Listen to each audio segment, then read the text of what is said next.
Lah, siya man ni? Ano ni patong man ni oh? Ala, siya man ang gutuan ni?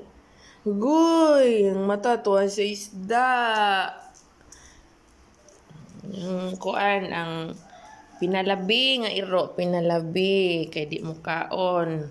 Hindi ni mo siya pa tagaag espesyal nga food. Ano man na? Pagkamot man na sa dunggan.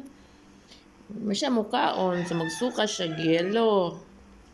So, na may fish. Fish yung sudan. Tapos, ang the rest, dog food. Kato po diyang anak. Ma-fish po to. Kaya wak mo siya ni kaon sa dog food. Iya man niyo. Karang buang nga iro. Kaon manggani di ay. Nagbiyaan na niya.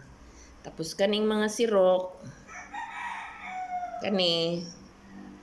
Dog food ila. Yan, kay na may sodas nga gamay.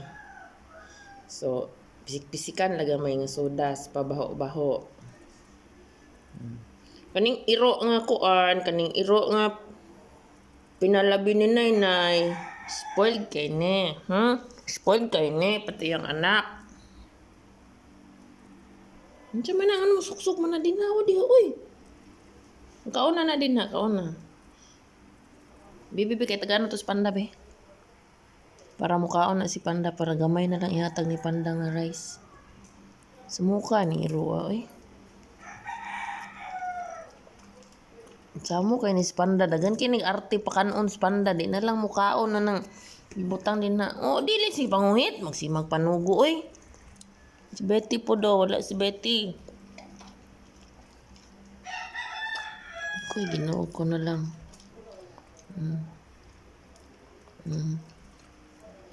Asa to si Betty. Kani si Betty na over na feed na pod ni. Katulo ko gipasakwat og pupo sa 24 hours. Kailangan ilabay jud Panda bago kaunon. Stilan ni iroan ni. Di siya mukaon, nagitagaan ako siya dog food, di siya mukaon. Betty oh. Panda oh. Sumukang Panda ay. Ginoo ko. Huy, ginoo ko na lang.